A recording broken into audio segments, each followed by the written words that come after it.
Rubrique pratique, on part à la chasse aux arnaques sur le web avec Stéphane Corr. Bonjour Stéphane. Bonjour Alexis. Et vous avez mené l'enquête pour nous à propos d'un cas d'une soi-disant société qui proposait la vente de boîtes de chauffage à prix attractif. Alors grâce à cette enquête, vous allez nous donner quelques éléments pour savoir si on fait face à un site frauduleux ou non. Voilà, alors j'ai été contacté par un ami qui me dit je suis un peu inquiet, j'ai acheté pour 600 francs de pellet sur un site en France. Le site a l'air vraiment bien sur tout rapport, mais j'ai quand même un peu l'impression de m'être fait arnaquer. Et donc là, pour aider votre ami, et puis vu que ça vous intéresse ces cas-là, vous avez mené votre enquête. Voilà, alors le site s'appelle Bois Silva, pour ne pas le nommer.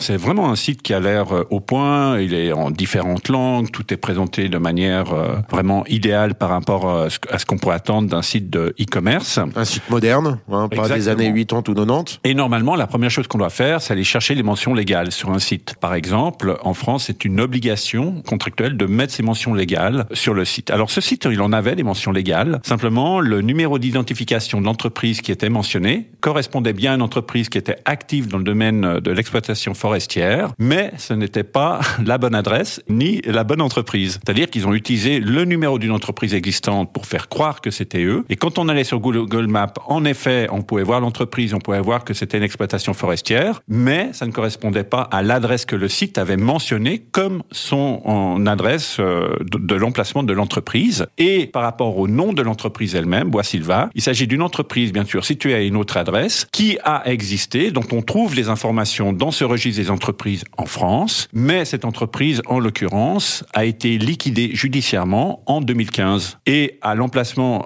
sur Google Maps qui correspond à l'adresse mentionnée sur le site, on a une maison individuelle. Ok, donc des recherches simples, si on a mis, surtout en plus, si on a mis de l'argent, des recherches simples, pas besoin d'être informaticien pour avoir ces infos et puis avoir la puce à l'oreille. Il y a déjà ces recherches-là qu'on peut faire en ligne, assez simplement dans une certaine mesure. En Suisse, par exemple, on a zefix.ch qui regroupe les registres du commerce, des commerces cantonaux, et on peut aller chercher pour voir si des entreprises existent vraiment dans ces registres. Et dans les autres pays, on peut faire des recherches pour trouver en fait une base de données des entreprises et voir si l'entreprise en question figure. Ça, c'est déjà le premier point. Mais il y a des choses très simples qu'on peut faire aussi. Par exemple, sur Google Maps, à l'adresse indiquée, on peut regarder si autour de cette adresse, il y a d'autres entreprises et aller téléphoner à une de ces entreprises pour demander si cette entreprise, celle sur laquelle on veut se renseigner, existe vraiment. On peut aller aussi chercher une poste, demander aussi si, oui, cette entreprise existe, un poste de police aussi, ou la mairie. Et moi, je suis allé chercher la mairie par rapport à cette entreprise Bois Silva, et la mairie m'a indiqué, oui, qu'il s'agissait en effet d'une fraude. Donc une enquête de voisinage avec le bon vieux téléphone, ça permet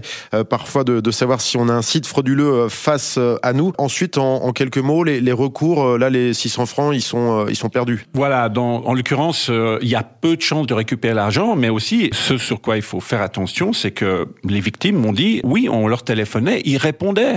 Et il y avait un vrai service client derrière. Et il y a aussi, attention, quand la mariée est trop belle, c'est qu'il y a un problème. C'est-à-dire que si on a des pellets à 3 francs il y a une année et qu'aujourd'hui on les retrouve encore à 3 francs, avec la demande qu'il y a, ou d'autres types de boîtes de chauffage, il y a quelque chose qui joue pas, faut doublement, triplement vérifier. Il n'y a pas de miracle. Quand on les trouve dans des grands magasins à, je sais pas, en 10 francs et 15 francs le sac, on va pas les trouver sur Internet forcément à 3 francs. Voilà, donc des recherches simples peuvent nous éviter de perdre de l'argent face à des sites frauduleux. Merci Stéphane pour ces précieux conseils. Merci.